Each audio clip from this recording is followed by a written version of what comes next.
մենք հայ եկեղեցու կանոնական կարգի դեմ որևէ սխալ բան չենք արել, ինչ արել ենք հանուն հայ եկեղեցու, այսինքն ընդունված կարգով մենք ներկայացրել ենք բողոք եւ հետո դրան հաջորդել է մյուս հայտարարությունը, որտեղ ներկայացված են մի շարք կետերով պատճառաբանությունները 10 եպիսկոպոսների։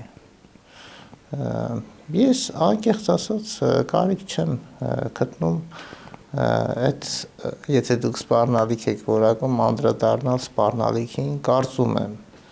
եւ համոզված եմ, որ այստեղ բոլորին պիտի համախմբվի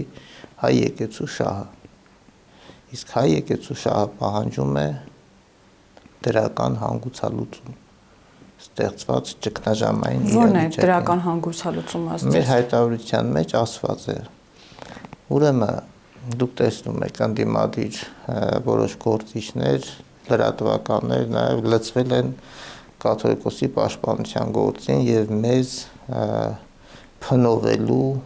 պախարակելու առաջադրանքին Խնդրեմ, եթե իրենք կարծում են դրանով կօգնեն իրավիճակին, իրենց խնդիրն է,